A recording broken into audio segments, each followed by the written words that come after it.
रानो दाना लेने गई थी। हरिया तोता अपनी चोंच में एक छोटा सा लोहे का भारी हथौड़ा दबाए हुए उड़कर आता है। पेड़ के नीचे काला सांप दौड़ा चला आ रहा था। काले भाई, आज रानो का घोंसला और उसकी गुल्लक दोनों हमारे होंगे। देख रहे हो वो मिट्टी की मजबूत गुल्लक। जल्दी करो हरिया, इससे पहले कि वो कौवा कालू यहाँ आ जाए, इस गुल्लक को तोड़कर सारा खजाना निकाल लो। हरिया तोता गुल्लक के सामने खड़ा होता है। वो हथौड़े को अपने दोनों पैरों से मजबूती से पकड़ता है और पूरी ताकत लगाकर गुल्लक पर वार करता है।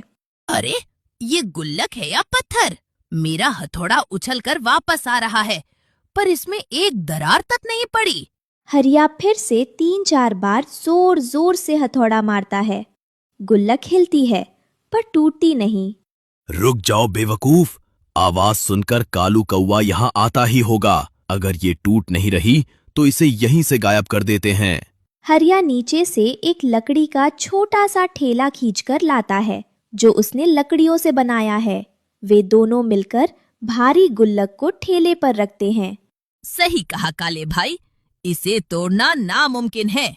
हम इसे इस ठेले पर लादकर नदी में फेंक देंगे। पानी के दबाव और चट्टानों की टक्कर से ये खुद ब खुद टूट जाएगी।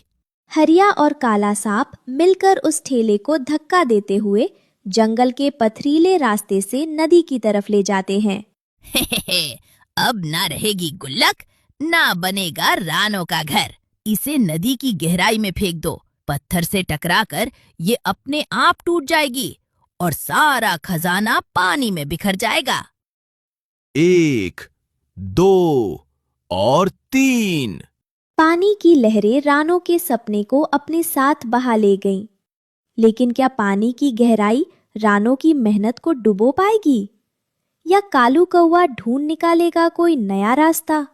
आज से मैं एक एक दाना बचाऊंगी, अपनी गुल्लक भरूंगी और एक दिन अपना सुंदर घोंसला बनाऊंगी, मजबूत, प्यारा और सिर्फ मेरा अपना। रानो ने एक पुरानी मिट्टी की छोटी सी गुल्लक उठाई जो उसे नदी किनारे मिली थी और उसे अपने घोंसले में छिपा दिया। यही मेरी गुल्लक है, रोज कुछ ना कुछ डालूंगी इसमें। देखना, एक दिन ये गुल्लक ही मेरा घर बन जाएगी। रानो के पड़ोस में बरगद के पेड़ पर कालू कौवा और उसकी पत्नी गोरी कौवी का घोंसला था। कालू बेहद मिलनसार था, हमेशा हंसता बोलता, और गोरी उतनी ही समझदार। दोनों ने रानो को आते देखा। अरे रानो दीदी, इतनी सुबह सुबह कहाँ चली? कालू भैया, आज से मैंने गुल्लक शुरू की है। रोज बचत करूंगी और अपना पक्का घर बनाऊंगी। वाह रानो, ये तो बहुत अच्छी सोच है। बचत से बड़ा कोई खजाना नहीं होता। हम तुम्हारी मदद करेंगे जब भी जरूरत हो। और हाँ, गुल्लक का ख्याल रखना, इस जंगल में नजर रखने वाले कम नहीं हैं। उसी जंगल में थोड़ी दूर आम के घने पेड़ पर हरिया तोता और उसकी पत्नी हरियाली तोती रहते थे। हरे भरे रंग के बावजूद उनके मन में हमेशा काली जलन भरी रहती थी। रानो की गुल्लक की खबर जंगल में फैलते देर ना लगी। सुना तुमने? वो छोटी सी चिड़िया रानो गुल्लक भर रही है, कहती है घर बनाएगी। घर? वो रानो? उस छोटी सी चिड़िया का इतना बड़ा सपना, और हम यहाँ बैठे हैं। हम तो उससे कहीं ज्यादा चालाक हैं। हमारे पास उससे बढ़िया घर होना चाहिए। बिल्कुल, जो उसके पास है वो हमारे पास भी होना चाहिए। नहीं, उससे 2 गुना होना चाहिए, पर मेहनत किए बिना। बिना मेहनत के? कोई रास्ता निकालना होगा। और हाँ, काला सांप से भी बात करनी होगी। रानो ने बचत का सिलसिला शुरू किया। रोज सुबह उठती, दाने चुनती, तिनके इकट्ठे करती। जो जरूरत से ज्यादा होता उसे गुल्लक में डाल देती। गोरी कौवी अक्सर उसकी मदद करती। रानो, आज नदी के उस पार मैंने बड़े बड़े दाने देखे। साथ चलती हूँ। चलो गोरी, पर पहले गुल्लक में आज का हिस्सा रख दूं। सावधानी से 2 दाने गुल्लक में डालती है। हल्की सी खनखनाहट होती है। ये खनखनाहट सुनकर मन खुश हो जाता है। एक एक दाना मिलकर ही तो बड़ा खजाना बनता है। सही कहा गोरी। बाबा कहते थे, बूंद बूंद से घड़ा भरता है। मेरी गुल्लक भी ऐसे ही भरेगी और एक दिन मेरा सपना पूरा होगा। उस रात हरिया और हरियाली चुपके से जंगल की पुरानी गुफा तक पहुंचे। वहां रहता था काला सांप, जहरीला, चालाक और हमेशा अपना फायदा देखने वाला। तोता दंपत्ति उसे अपना दोस्त मानते थे, पर ये दोस्ती दोनों तरफ से स्वार्थ की थी। काले भाई, जागते हो? हमेशा जागता हूँ। बोलो, क्या काम है रात के अंधेरे में? वो रानो चिड़िया, उसने एक गुल्लक भरी है। कहती है घर बनाएगी। हमें उसकी गुल्लक चाहिए। और मुझे क्या मिलेगा इसमें? आधी बचत तुम्हारी। बस तुम उस कौवे को जंगल के दूसरे कोने पर व्यस्त रखो जब हम गुल्लक लेने जाएं। ठीक है, पर याद रखो, काला सांप कभी भूलता नहीं और कभी घाटे का सौदा नहीं करता। हफ्तों की मेहनत के बाद वो दिन आया जब रानो की गुल्लक ऊपर तक भर गई। उसने कालू और गोरी को बुलाया। कालू भैया, गोरी, आओ आओ, देखो मेरी गुल्लक भर गई। अब मैं अपना घर बना सकती हूँ। वाह रानो दीदी, ये तो कमाल कर दिया। इतनी मेहनत और धैर्य जंगल में कम ही होती है ऐसी हिम्मत। अब कल से घर बनाना शुरू करते हैं। मैं और कालू दोनों मदद करेंगे। कहाँ बनाना है? वो बड़ी पीपल की शाखा? हाँ, वही जगह मेरे सपनों की है। कल सुबह से शुरू करते हैं। तीनों मिलकर खुशी से चहकते हैं। योजना के मुताबिक अगले दिन काले सांप ने कालू को जंगल के दूसरे छोर पर बुलाया, झूठ मूठ की एक खबर देकर। हरिया और हरियाली मौका ताक रहे थे। कालू, जरा उस पहाड़ी के पास चलो। वहां एक नई घटना हुई है। मुझे तुम्हारी मदद चाहिए। क्या बात है काले भाई? पर मुझे जल्दी वापस आना है। रानो का घर बनाना है आज। बस थोड़ी देर, चलो तो। उधर रानो घर बनाने की तैयारी में थी। गोरी पास ही कुछ तिनके जोड़ रही थी। तभी हरिया और हरियाली चुपके से आए। अरे रानो, सुना है तुम्हारी गुल्लक भर गई। बधाई हो। हाँ, शुक्रिया हरिया भाई। क्या बात है? बस यूं ही। वो नदी के पास बड़े मीठे जामुन लगे हैं। तुम्हें बताने आए थे। जरा जाकर देख आओ। हम यहाँ रुकते हैं। अच्छा, जरा देख आती हूँ। गुल्लक यही रखी है। रानो के जाते ही हरिया और हरियाली ने गुल्लक उठा ली, पर उन्हें क्या पता था, गोरी कव्वी पास के पेड़ पर थी और उसने सब देख लिया।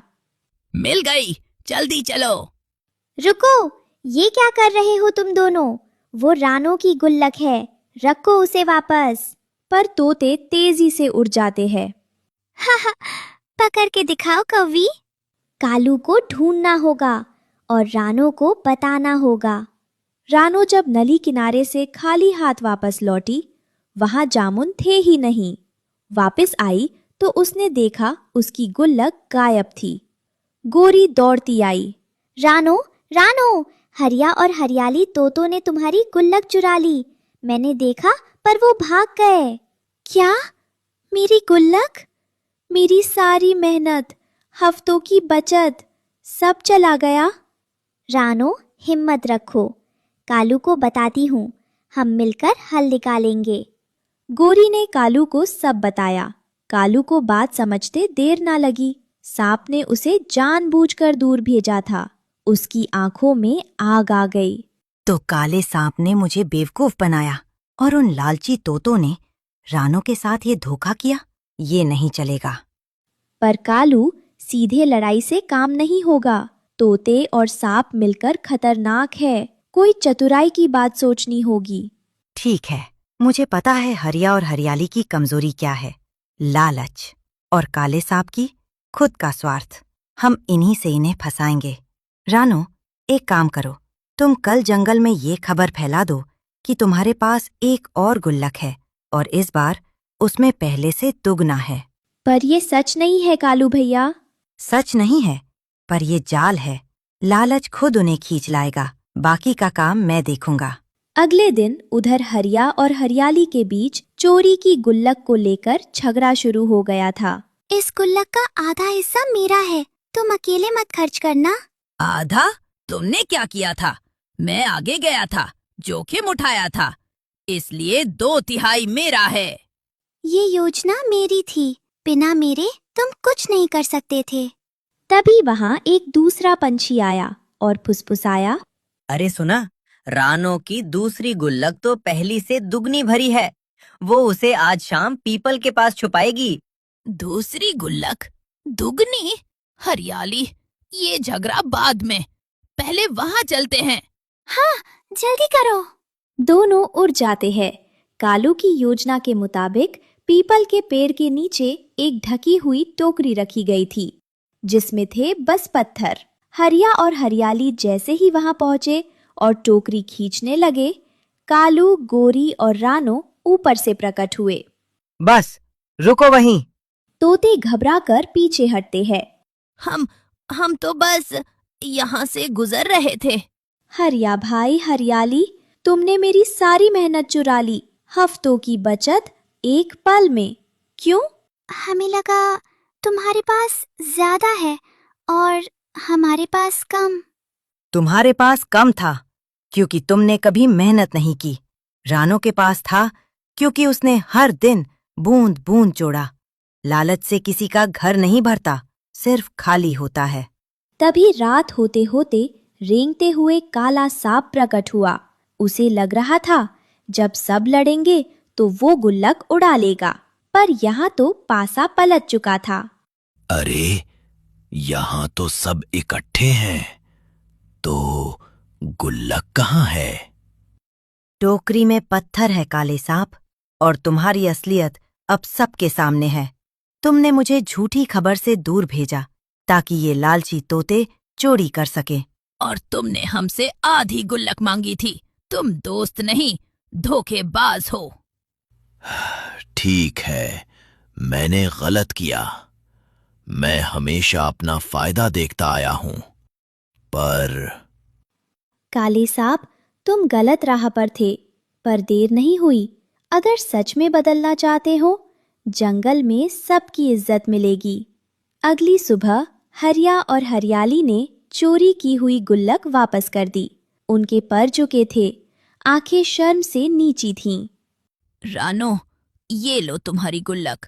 हमसे बहुत बड़ी गलती हुई, हम माफी मांगते हैं। हम जलते रहे तुम्हारी मेहनत से, पर खुद मेहनत करने की कोशिश नहीं की। ये हमारी सबसे बड़ी गलती थी। माफ किया, पर एक शर्त है। आज से तुम दोनों भी अपनी अपनी गुल्लक शुरू करो। देखना मेहनत में कितनी खुशी है। और हम सब मिलकर रानो का घर बनाते हैं आज। हाँ, चलो। उस दिन जंगल के सभी पंछी मिल गए। कालू और गोरी ने मजबूत टहनियां लाईं। हरिया और हरियाली ने नरम घास और पत्तियां जोड़ी। काले सांप ने रास्ते की रखवाली की और रानो ने अपनी गुल्लक की बचत से अपना सुंदर मजबूत घोंसला पूरा किया। सूरज जब पीपल की शाखाओं के पीछे डूब रहा था, रानो अपने नए घर में बैठी थी। ये सिर्फ मेरा घर नहीं है, ये हम सब की मेहनत और दोस्ती का घर है। गुल्लक ने मुझे सिखाया बचत से सपने पूरे होते हैं और दोस्तों से सफर आसान। और हमें सिखाया अच्छे पड़ोसी का साथ सबसे बड़ी दौलत है। हमें माफ करना रानो, अब हम भी बचत शुरू करेंगे अपने घर के लिए, अपनी मेहनत से। मैंने आज जाना, दूसरों का नुकसान करके जो मिलता है वो टिकता नहीं। तुम्हारी खुशी देखकर पहली बार लगा कुछ सही करना चाहिए। यही तो जंगल की असली ताकत है, एक दूसरे का साथ। और उस शाम पीपल की शाखाओं पर टिमटिमाते जुगनुओं की रोशनी में रानो का नया घर जगमगा उठा। उसकी गुल्लक खाली थी, पर उसका दिल भरा हुआ था, क्योंकि सबसे बड़ी गुल्लक वो होती है जिसमें मेहनत, ईमानदारी और दोस्ती के दाने भरे।